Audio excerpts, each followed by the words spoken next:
Assalomu alaykum kuzatuvchilarimiz. Bugun sizlarga mana shunaqa chiroyli mandarin va olmadan libit ochishni ko'rsatib beramiz. Olmani o'rtasidan bo'lib olasizlar. O'rtasidan yana ozginasini olib qolasiz, chunki bundan biz bosh qism yasaymiz. O'rtasidan sal yorida olasizlar. O'rtani olmanglar. Chunki qanotchalarni chiqazib olishimiz kerak. Bunda chiqazib olamiz. Onsoroq bo'lish uchun bitta yog'iga bitta bu yoq qismidan turamiz.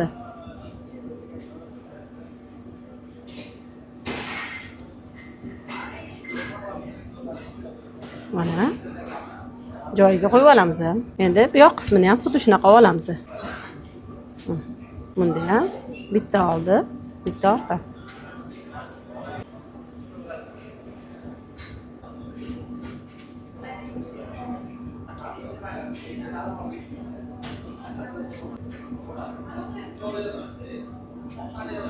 Bunisini ham joyiga o'rnatib olamiz, bir xilda qilib. Endi olmani bu qismini shunday olib tashlaymiz.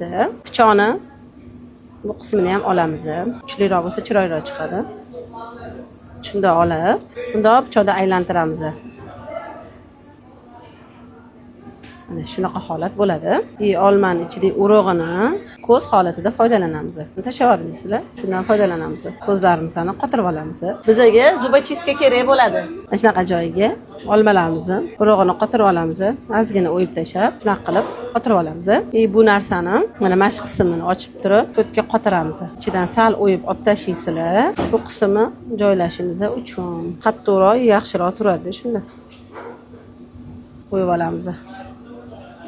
Zubachistkani chetib olamiz. Buni qotirib olamiz mana. Endi bu gullarimiz bo'lsa, naq qilib ochib olamiz mana. Chiroyli qilib, mana shunaqa qilib kiyimdan qo'yib qo'yamiz. Bu yoq tarafini ham xuddi shunaqa. Xuddi shunaqa ochamiz. Xuddi shunaqa ochib olamiz. Ikki tarafini ham bir xil qilib. Libitimiz ham tayyor. Oqishimizni qo'yib turamiz. Endi ikkinchi ko'rinish ko'rsatib beramiz sizlarga. Unisi apelsindan.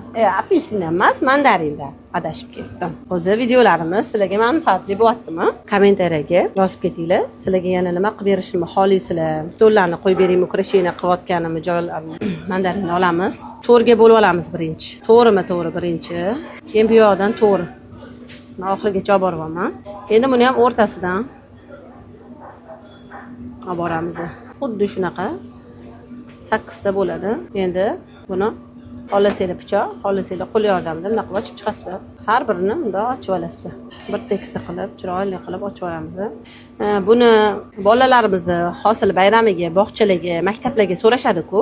Ukrasheniya qilib kelinglar, nimadirlardan deyshadi-yu. Ana shunaqada qilsanglar ham rosa chiroyli chiqadi. Mana shunaqa uchini ichkariga qayirib qo'yamiz. Mani videolarimni ko'rib, vaqt ajratayotganingiz uchun vaqtingizga rozi bo'linglar. Mana bunimiz. Mana frukta nareskalarimiz ham tayyor bo'ldi. Inshaalloh mana shunaqa qilib chiroyli qilib sizlar ham qo'yib qo'yishingiz mumkin. Mana mandarinimiz. Inshaalloh videolarimiz hammangizga manfaatli bo'lsin va men uchun ketkazayotgan vaqtingizga rozi bo'linglar.